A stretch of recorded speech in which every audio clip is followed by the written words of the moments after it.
Hello, my name is Marcus. I'm the compiler of a collection of therapy quotes entitled Psychoanalytic Self-Awareness Quotes. This is TQ 586 to 587. Therapy quote number 586.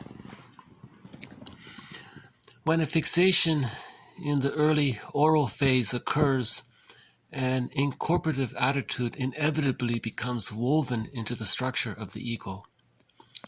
In the case of individuals with a schizoid component in their personality, accordingly, there is a great tendency for the outer world to derive its meaning too exclusively from the inner world.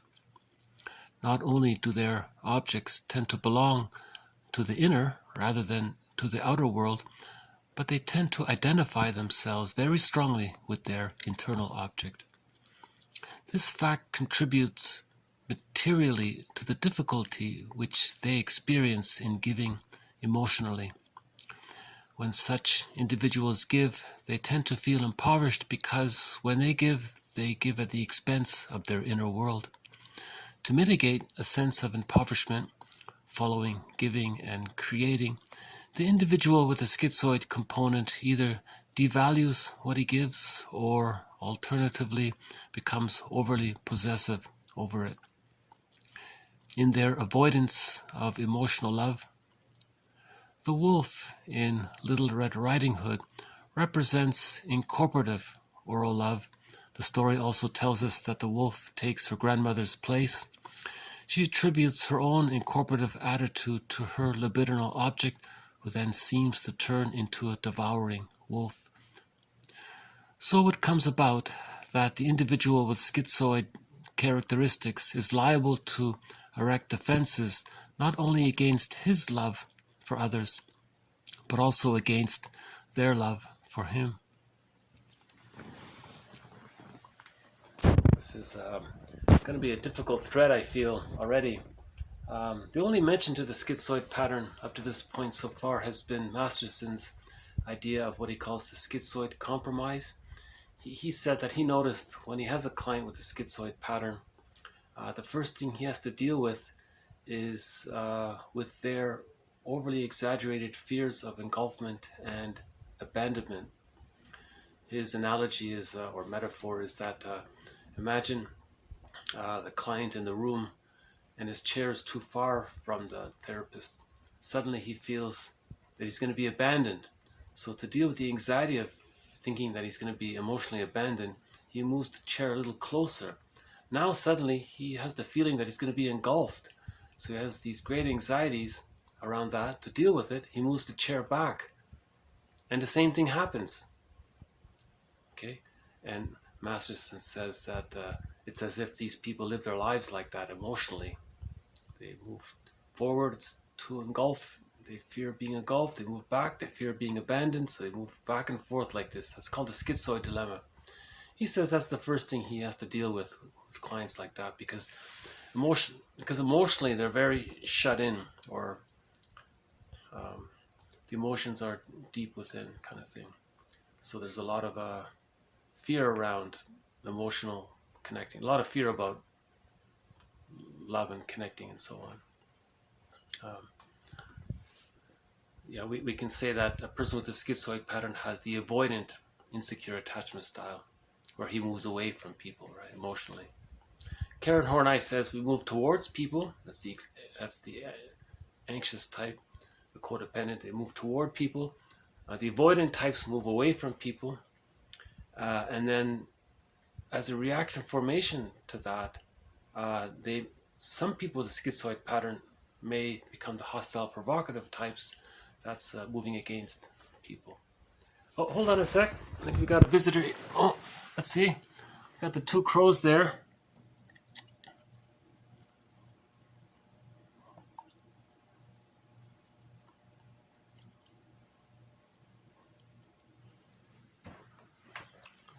So maybe they'll make a closer appearance. We might get the blue jays later on. We'll see. So, so that's the only mention about the schizoid pattern we've had to date in this series. So we're going to begin basically with the schizoid pattern. I don't know too much about it, so I'm going to kind of ease into it. And hopefully by the end of this series, it'll be more clear. I apologize if this, in the beginning, if I'm not going to be very clear about this pattern, because I'm honestly not very clear about the schizoid pattern myself. So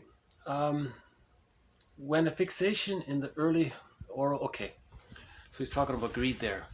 So humans come out of the womb too early. An extended womb is created from birth to 6 months, called the stage of symbiosis, or the stage of fusion, or the stage of undifferentiation. It's basically an extended womb. And this extended womb is as important for the psychological birth as is the actual physical womb is for the biological birth. It's meant to be warm and safe, and the baby's needs need to be met. The mother needs to be attuned and meets the needs. Okay, she doesn't need to be, because no mother can be perfect during this phase. To deal with the anxiety of that, the baby creates two images of his mother, the satisfying mother and the rejecting mother. But with time, as long as the satisfying memories outweigh the frustrating memories, the mother's so-called good enough, okay, not perfect, then at the age of 6 months, the splits can come together. And with that, love and gratitude enter the psychological picture. And with that, the child can differentiate his image of himself with the image of the other. That's called the stage of differentiation. Okay, that happens. That's a huge accomplishment. That's a very key concept here. Let's say, for whatever reason, the frustrating memories outweighed the satisfying memories, and thus not allowing the splits to come together. So the split is still there, and love and gratitude therefore don't get a chance to enter the psychological picture. So there's oral greed, there's envy, and all that, hate, envy, greed, because the child is deeply frustrated that the mother is so misattuned, so indifferent to the child's needs, or so unaware of the child's needs. Maybe the mother means well, maybe she's following a schedule, but she's not in rhythm. She's lost the bond with the child, you know. That's why it's often said that ideally with the physical birth, the baby's handed to the mother in one motion. All of mother's hormones are there. All of the baby's hormones are there, and the mother and baby can bond, and they can still keep that fusion there of oneness. And that lasts for 6 months, right? Ideally you don't want disruptions there, so the cord can stay, the placenta stays. That's called a lotus birth. Okay, the placenta will come out a little shortly after the baby, and it can be put into a bowl, and the bowl can sit on the bed beside the mother. So the cord and the placenta stay with the baby for a day or 2 or 3 or whatever. That's the baby's support system. So you want to preserve the continuity of the womb life after birth into the extended womb life, called the stage of symbiosis. Okay. Now, if for whatever reason the baby's needs don't get met enough from birth to 6 months, okay, therefore the splitting is still there. The baby feels a great need. He's missing that great need of not getting his mother's love. Okay. Now, because he's angry, the image in the fairy tale is the wolf. He wants to devour and get it all in. Right? Remember, fairy tales and myths are true on the inside. Fairy tales and myths try to describe what's going on in the inside psychic world, right? So the baby has this unconscious greed. And it's a devouring greed as well, because with all of the anger and with the repetition compulsion of that trauma repeating itself, and it increases, someone said. So the person wants to take it all in. Ideally, the baby just takes in the love and the emotions, but later on he wants to take things in materially. So greed is really about someone called it introjective destruction. He wants to like take it all in, even if it hurts the other thing, because he's so angry. He's just he's caught desperately trying to get in his mother's love, right? And if he's not getting his greed going, whatever, then there's the envy, hatred of the good, because he doesn't want to be reminded. He doesn't want to see the good because of all the hate and envy, greed. You see, so there's he's going to hate the good. Now he's very angry at the goodness. If he sees the goodness being damaged, he's going to feel gleeful because now he's identified with the aggressor. Okay, so there's one theory about Schadenfreude. So, in other words, if the baby doesn't get fed properly, or the mother's, not to blame the mother, but if the mother's emotionally unavailable, Masterson uses the phrase maternal libidinal unavailability. So if the maternal's life force isn't available for the baby, he's not able to interject or to take in his mother's love. You see, in a secure attachment style, remember, the baby has to be loved first. In order for the person to later on love, he has to be loved first. The baby has to be loved first, right? The baby takes first before he can't, right? So the baby takes in his mother's love. At the age of 3, all of these loving memories condense and to form an image called the good internalized object, or the holding interject. That becomes a part of his psychic structure. It's a part of him. It's ontological security, it's basic trust. He has that sense of connection to himself. Life is good within. Okay, so he's internalized the love, right? That's what happens with a secure attachment style. And love and gratitude are there, and so on. He can feel appropriate guilt if he has empathy and care. All of the human emotions are there with that, right?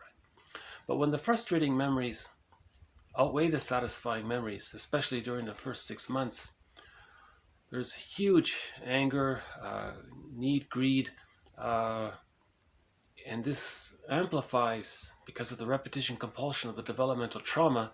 And the image of that, to try to capture a sense of the greed there, is the devouring wolf in the fairy tale, right? Now, a person may at that point identify with the rejecting image of the mother to deal with the anxiety of it. Now they become the devouring wolf, right? So in the fairy tale, right, the wolf becomes the grandmother, and the grandmother's the wolf. You see, so they've identified with the aggressor, kind of thing. So this greed gets woven into the structure of the ego when there's developmental trauma between birth and 6 months. Now, with the schizoid, if there's a schizoid component, meaning the emotions have become so withdrawn, shut in, so to speak. Okay, now with that, there's a tendency, he says here, to regard something in the outer world in terms of this inner world, because he's relating in this inner world. He's seeing things from this inner world.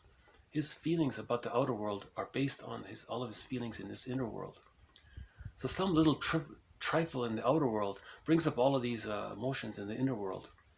You know, he's relating emotionally to this. Not only do their objects tend to belong in the inner rather than the outer, but they tend to identify themselves with the inner object. Okay, in other words, he doesn't love others physically in the external world because he's in love with the rejecting image of the mother to the point where he's identified with her. So you see, so his love is towards the rejecting image of the mother, and then he identifies with the rejecting image of the mother. That's the narcissistic pattern right there. You know. Okay, so this is why he can't give emotionally, because all he can do is give his greed and his hate and his envy. He can't give love because he never received the love. So a person with a schizoid pattern cannot like love others. He avoids the whole question altogether because he never received it. The baby has to receive the love and internalize it and have it as a part of him. That's his psychic structure. That's in his fibers, so to speak. Now he can love others. He's capable of love. Love and gratitude enter the psychological picture at 6 months with the healing of the splits. If the splitting precludes that. So that's why the idea of giving or sharing emotionally, it's unbearable for him, right? Or for her, for the person with the schizoid pattern, right? And Fairbairn gives the example of an extreme case example. It's not an average case, but just to make the point, he gives the extreme case of a woman with a schizoid pattern. She was pregnant. When the baby came out, she felt like, am I giving something? I'm giving birth? I'm losing something? Oh boy. So now she devalued the baby. She rejected the baby right afterwards because she felt like it belonged to her and she's losing something. She felt psychologically that she's giving something and she can't give.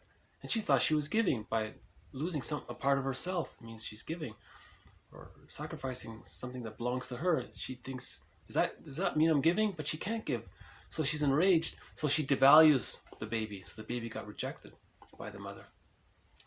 Fairbairn says what sometimes happens as a reaction formation to this, some mothers become wildly over-possessive of the baby.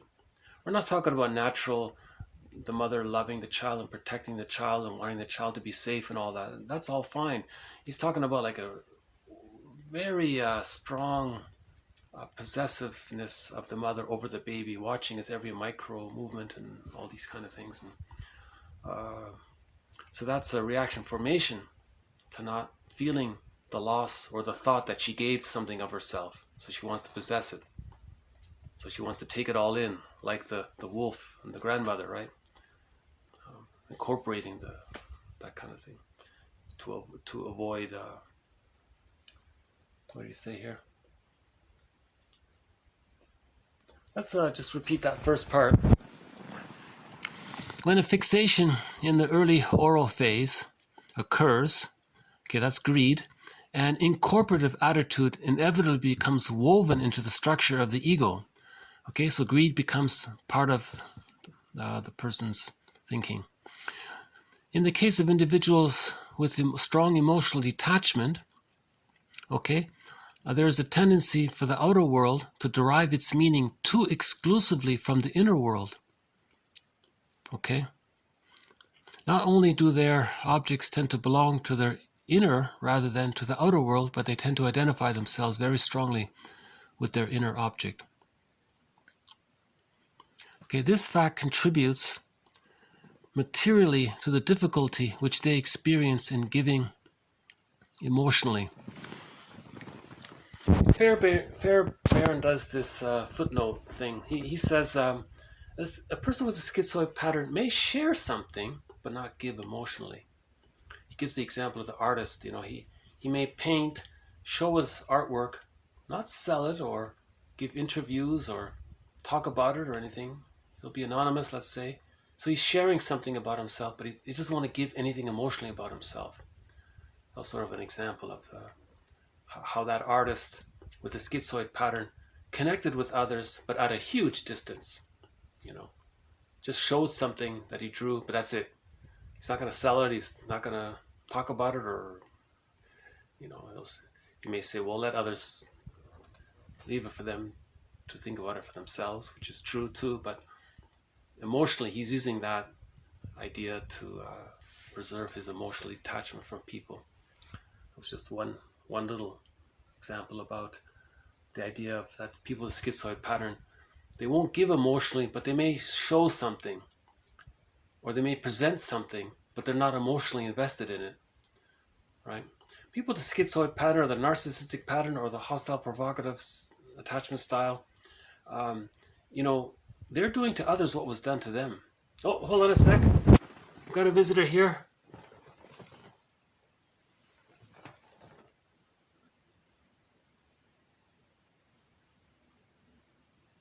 Oh, there he goes. Oh, the crow scared him off.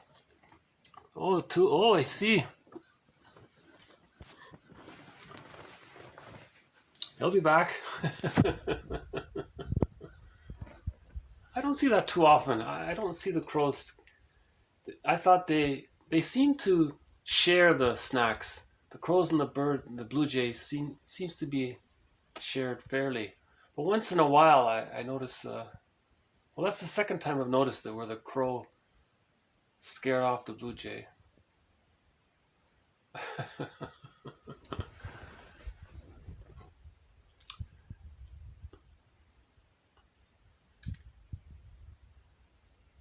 We haven't seen the fox in a while, so maybe the fox will make an appearance. Okay, back to this very difficult topic of the schizoid pattern.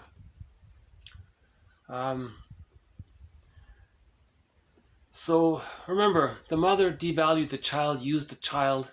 Okay, that person grows up and does to others what was done to them. So that's the narcissistic pattern. And underneath it emotionally is the emotional schizoidness of it underneath it. And the hostile provocative attachment style is just sort of like an acting out of the unmet symbiotic needs around it. But underneath it is both the narcissistic and the schizoidal patterns. Right?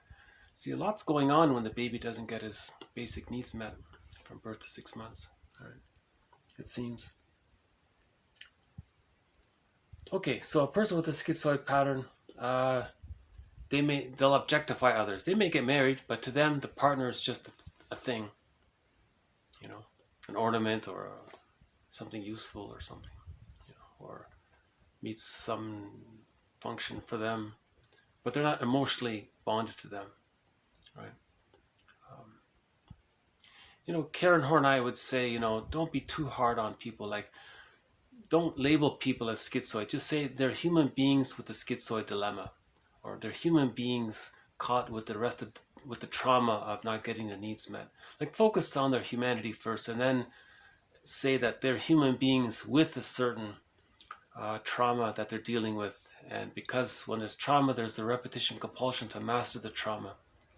So sometimes the jargon, you know, sometimes we forget that with the jargon, right? Okay. So that last part here, a person with a schizoid pattern, because they have this unconscious wolf mentality towards their needs for love, they want to take it all in. What they do is they project that onto others and accuse others as being too engulfing, and therefore they avoid relationships because they're accusing them of being engulfing. Maybe they aren't, but let's say they are. But let's say the projector, let's say the other person isn't so engulfing, but he'll think he is because he's projecting his unmet needs for love and all the anxiety and exaggerated intensity around that. He'll project that engulfing attitude onto the other, say that the other is too engulfing, and avoid relationships, thinking, I don't want to get close in a relationship. They're going to order me around and want me to do everything for them, and da-da-da-da. So, or if they're a little more honest about it, one woman, Fairbairn quotes one woman, she said that the client would tell men, guys, don't get involved with me. I wasn't loved, and my demands for love are too engulfing. No one can meet that. And she's right, no one can meet that. You know? So sometimes people push others away because they don't want to get in touch with their developmental trauma. It's too much, or they need too much, and they haven't healed it, they haven't faced it. So, or they project those strong unmet needs onto others and then accuse others as being engulfing, and therefore they avoid relationships. So again, there's that schizoid dilemma Masterson talks about: fear of engulfment or fear of abandonment. All right, so it comes from some of this very early trauma of when the mother didn't provide enough love for the child to internalize, so that the child could have it as a part of himself, whereby this part becomes what's called a holding interject, or an internalized good object, to form ontological security, offer ontological security or to lead to ontological security for the person, or a sense of basic trust for the person, then the child's life force can connect to the image of the self. Okay, now he's connected to himself. Now he has access to the real self and the capacities of the real self. Now he can be himself. Now he knows himself. He's found home. He's found his inner home. Right. Okay, so this has been a little bit on the schizoid pattern. We'll end on a song, a short song. TQ 587. The line is, "If you won't leave me, I'll find somebody who will." Okay. That also happens to be the title of the song, that line there. You know, he's saying, I think, that he expects that this song seems to talk about the schizoid pattern. He expects that no one can meet his unmet needs. And he's right. You have to mourn the loss of an insecure attachment style in order to love. Right? If he doesn't mourn it, he's going to expect too much. It's called transference love. And no one can, it's impossible. No one can make up for what the mother didn't offer. It's physically, biologically, evolution, it's impossible. No one can travel back in a time machine to undo all that. It happened. You can't change the past. You have to mourn it. Remember the previous video? We repeat and don't remember, or we talk and remember and mourn, and then heal the splits, and then we can love afterwards. When the splits come together, love and gratitude enter the psychological picture. When the splits are still there, love and gratitude haven't yet entered the psychological picture, so to speak. Right?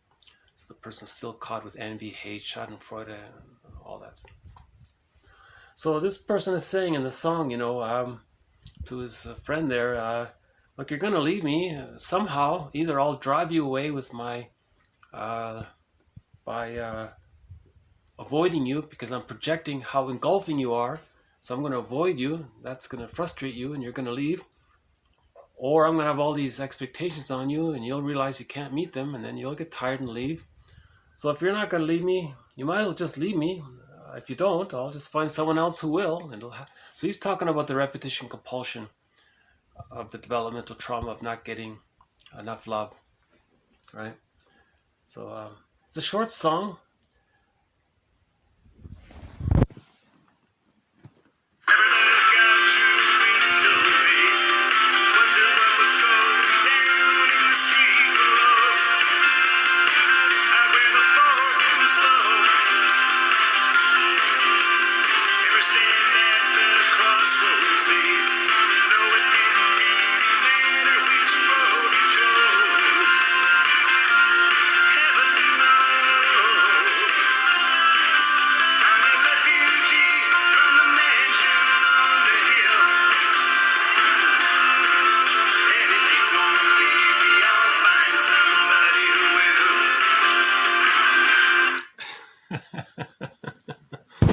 You know, one other little aspect of this song, there may be a little nod to what's called the romance fantasy. I'm not sure, I'm just guessing, but maybe the writer made a slight reference to the romance, what's called the romance fantasy. Sometimes the theory is when a child grows up in a dysfunctional home and it's painful, to deal with the pain of all that anxiety, the child has this fantasy that his so-called parents are not really his parents, that he's secretly the child of some royal family somewhere, some very rich family, and he makes himself feel better with this fantasy that he's really royalty or something. But what happened was, you know, the king or the queen, for some reason, had to temporarily let these other strange people raise him, and then later on he'll return to his true source. You know, it's called the romance. I don't know why they call it that. The jargon doesn't match the fantasy, but maybe I thought maybe this song is a tip off to that. He says, you know, I'm a refugee from the mansion on the hill. You know, he has a fantasy that he's really from this wealthy family. you know, if you live in a if the child fantasizes that he lives in this beautiful castle by the sea, it's very safe, and you know, and had good parents and all the benefits and lots of gold around him and whatever, you know. So he has this fantasy of being loved and protected and secure and safe. So many children who grew up in emotionally unavailable families might have that fantasy. So I thought maybe I was a tip off to it. I'm not sure. I'm a little bit guessing here why that line is in there. Oh, it doesn't really fit the rest of the song, you know. But maybe because he's talking about the schizoid pattern. Do you want to hear it again?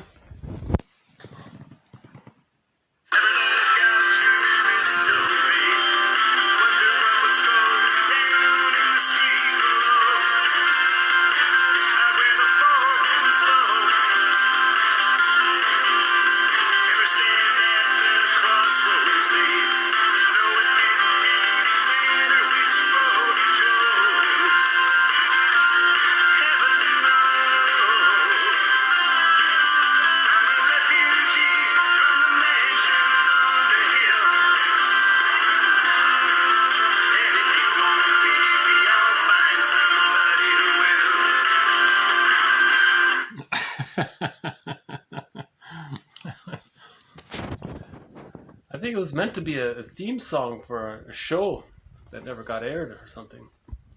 But it's a good little song, right? Okay, so this has been a little bit on the schizoid pattern. There's a lot to cover with this. I don't see how it's possible to cover this topic in one video or in even one series, really. There's a lot of material on it. It's a big topic, really. You know, as mentioned before, one entry point to this topic is in the Enneagram, the unhealthy five. If you look up the Enneagram, E-N-N-E-A, gram, one word, G-R-A-M, Enneagram, and then look up type number 5 or Enneagram type number 5, Enneatype 5, whatever it is, number 5. And you have the healthy version, fine. All types have a healthy version from the secure attachment style. But then all of those unhealthy versions for each of the 9 types, that's the insecure attachment style. Okay, and the variations of it. So the unhealthy 5 seems to describe the schizoid pattern. And what's interesting about that is the unhealthy 5 sometimes is underneath the unhealthy 8, the hostile provocative attachment style. And there's even a line there on the Enneagram linking the 8 and the 5. Okay, so we covered a little bit more about this idea of greed. So the theory was that the baby's impression of the mother is first the breast. At the very, very beginning, it's called part-object relating. Baby doesn't see the whole mother as a whole person. The baby's just relating to the breast mother, the breast really, at the very beginning, in the first, days and weeks and first 2-3 months like that. I think around the 2nd, 3rd, 4th month, the baby starts to get, gradually he sees the mother as a whole person. And then by 6, it's very clear for him when there's a secure attachment style. But in the very beginning, let's say within that first few weeks, the baby's just relating to the breast, right? So his understanding of the other is, quote, an inexhaustible flow of goodness. That's what the baby needs. That's what the baby understands that he needs. Okay, let's say that, so the person doesn't get that. That becomes an image of what he needs. So the satisfying other is meant to be like that in the baby's mind. Now, with the repetition compulsion of the developmental trauma of not getting the baby's needs, he's chasing that inexhaustible flow of goodness. But the repetition compulsion, it's Sisyphus, and you're chasing a delusion, and you're chasing something that's meant to be inexhaustible, and you're being like Sisyphus around it. So the anger increases. Now the person wants to possess it, not just have the goodness from it. Now he wants to own it. So there's the greed. He wants to possess all this, right? And then when that's unavailable, okay, now the anger comes out around that. That's the envy, hatred of the good. Envy means hatred of the good, Okay, so there's when you put that together, it's called Grenvy. And I think we'll leave Schadenfreude out of it for now. So this can be part of the ego. Now you mix that in with people with the schizoid pattern. The schizoid pattern is whenever the person's emotions have been detached. So imagine both taking place at the same time.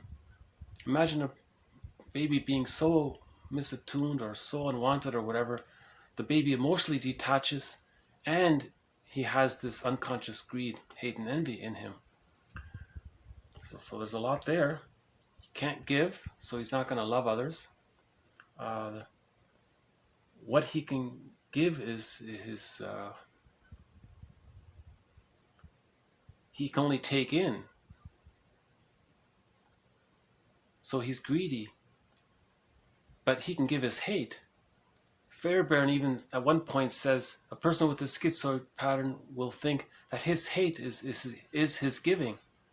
And he thinks his hate is good, he thinks, as an attempt to deal with the idea that the baby wanted the mother to give something to him. He's trying to communicate it, right? The idea of mother was supposed to give love to the child. How does the child communicate that? He gives out hate. So he's giving, but it's in reverse. He's trying to communicate. Someone called it reaction formation or something, or counterphobia. It's hard to really theoretically describe this, I think. At least for me, at this time. So there's the sun came out. Hold on a sec. Well, that's nice to see the sun.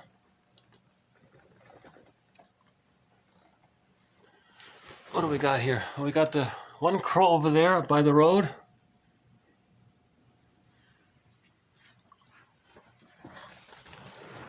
Oh, maybe we'll see the blue jay before the end of this video.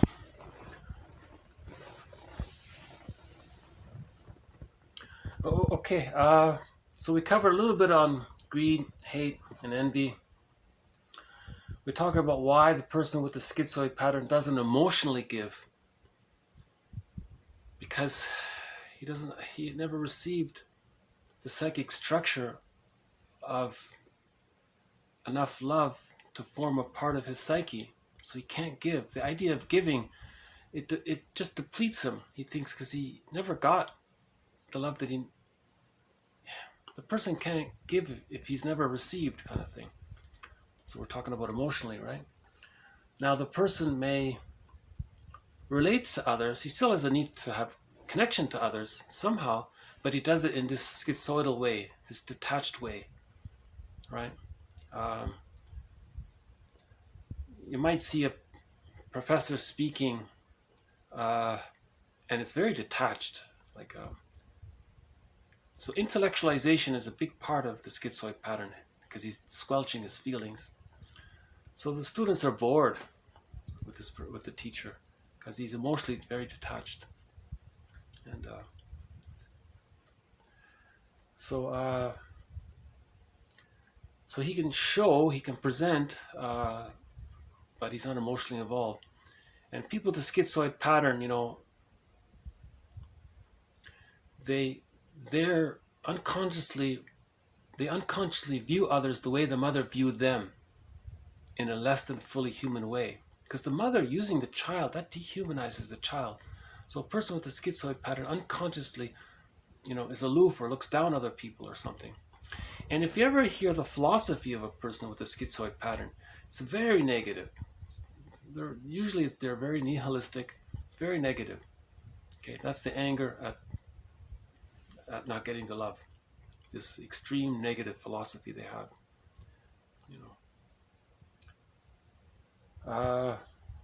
And again, with the narcissistic pattern, okay, which assumes a schizoidal aspect to it.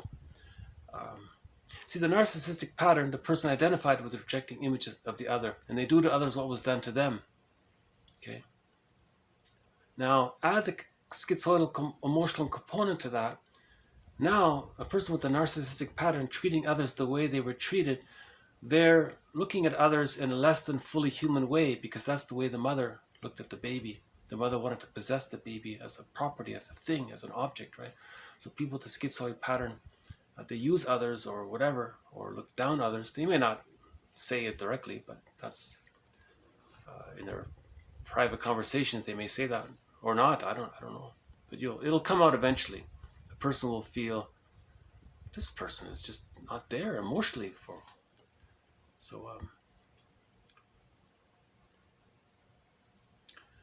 I imagine when people with the schizoidal pattern, the people they'll end up marrying is probably people with the codependent pattern.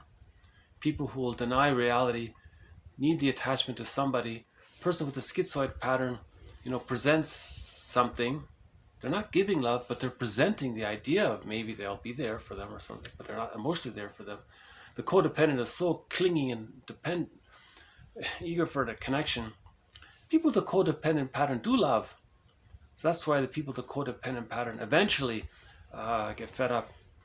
Like the song, if you won't leave me, I'll find someone who will. Like that song, that's what happens, right? The person's going to eventually leave, the person with the codependent pattern.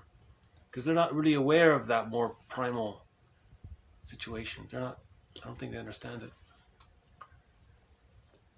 Okay, so we had a little bit more about why people with the schizoid pattern don't give emotionally. It's the so-called shut-in personality, they call it. A reaction formation to mask that, one variation the schizoid pattern can take is that it can be covered over with the hostile provocative pattern. So in other words, the person with the hostile provocative pattern, underlying it has the schizoid pattern. Now, a person with the schizoid pattern may not adopt that superficial behavior. They may think it, feel it, but they may not act it out. Or some do act it out, and that's the hostile provocative pattern. That's the unhealthy 8 on the Enneagram, right? So there's that link there. Yeah, I was very sad to read that example Fairbairn gave.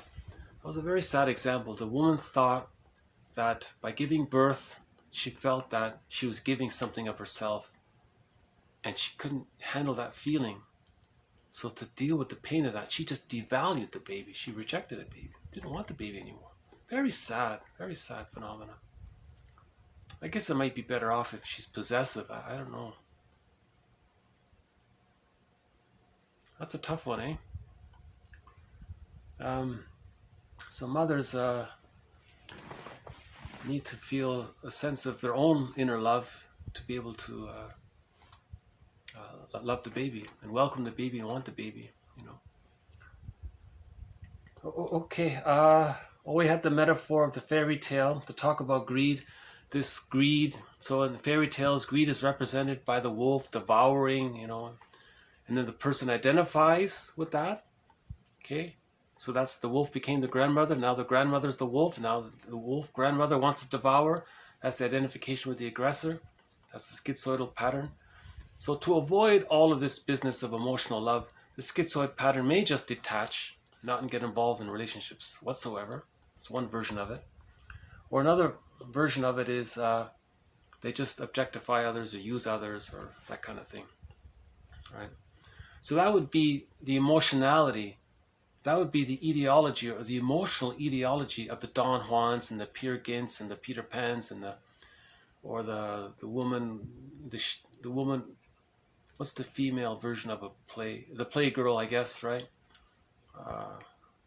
Yeah, Playboy, Playgirl. That would be the emotional underpinning of a lot of that.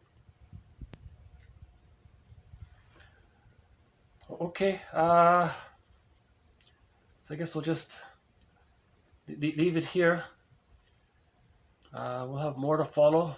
This has been TQ 586 to 587. We'll just close out with the song. Well, that's not it. Hold on. Wrong song. Okay. Here it is.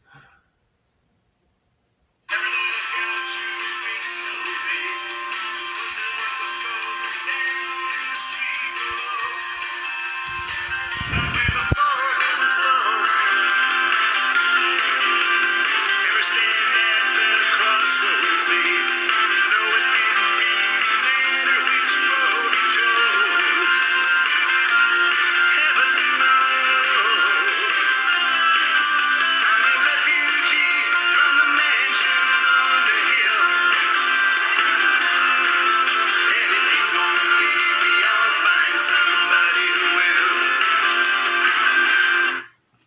Okay, thank you very much. This has been TQ 586 and 587. More to follow. Bye for now.